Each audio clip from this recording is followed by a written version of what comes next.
Hello YT family, આજે આપણા YouTube ફેમિલીમાં 1K થઈ ગયા છે. થેન્ક યુ સો મચ તમામ સબસ્ક્રાઈબરનો દિલથી આભાર સપોર્ટ કરવા માટે. આમ પણ મારો ઉદ્દેશ્ય તો એટલો જ હતો કે તમામ સ્ટડી કરતા મિત્રને આપણે હેલ્પફુલ થઈ શકીએ. આજ ફરીથી તમામ સબસ્ક્રાઈબરનો આભાર કે આપણે 1Kની ફેમિલી થઈ ગયા. અને હવે આશા રાખું છું કે તમને બધાને આ મટીરિયલ્સ ઉપયોગી થતું હશે. આજે આપણે આ ઇંગ્લિશ ડાયરીનો પાર્ટ 3 છે.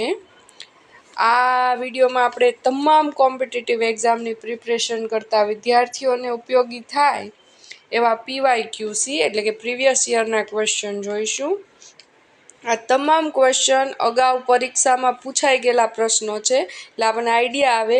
અને આ તમામ ટોપિકની પ્રેક્ટિસમાં article, tense, active passive, direct indirect, question tag, in short તમામ ગ્રામરના ટોપિક જે એક્ઝામમાં પૂછાય છે એ બધા ટોપિકની પ્રેક્ટિસ દર્શાવી છે.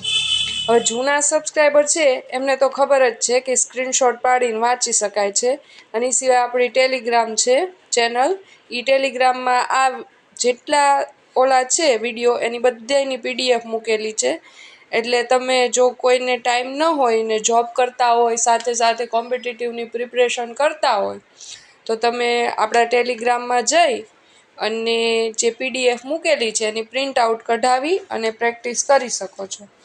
અને જો કોઈ મિત્ર આપણી ચેનલ પર અત્યારે નવા આવ્યા હોય તો ચેનલને સબસ્ક્રાઈબ કરજો, વિડીયોને લાઈક કરજો. અને સ્ટડી રિલેટેડ કે અંગ્રેજી રિલેટેડ કોઈ પ્રશ્ન હોય તો કમેન્ટ કરજો. અંગ્રેજીના કોઈ મટીરિયલ રિલેટેડ ક્વેશ્ચન હોય તોય તમે પૂછી શકો છો કમેન્ટમાં. તમારા પ્રશ્ન આપણી ટેલિગ્રામમાં પૂછી શકો છો. એમાં બી આપણી સાથે ઘણા મિત્ર છે. હવે સાથે સાથે તમારા જે મિત્ર કોમ્પિટિટિવ એક્ઝામની તૈયારી કરી રહ્યા હોય એને સાથે આપણો આ યુટ્યુબ વિડીયોની ચેનલની લિંક શેર કરજો, એટલે એમને પરીક્ષા પાસ કરવામાં આ મટીરિયલ ઉપયોગી થાય. અને જો તમે આપણી આ ઇંગ્લિશ ડાયરીનો પાર્ટ 1 ને પાર્ટ 2 ન જોયો હોય તો એકવાર જરૂરથી જોઈ લેજો, કારણ કે પાર્ટ 1 અને 2માં બધા ટોપિકની થિયરી છે. એટલે જો તમને થોડું અંગ્રેજી સમજવામાં ઇઝી રહે. અને આ તો પ્રેક્ટિસ છે, પ્રેક્ટિસથી તમને ખાલી આઈડિયા આવી શકે કે કઈ રીતના અને કઈ ટાઈપના ક્વેશ્ચન પૂછાય છે. પણ થિયરી માટે તો તમારે પાર્ટ 1 અને પાર્ટ 2 જ જોવો પડશે.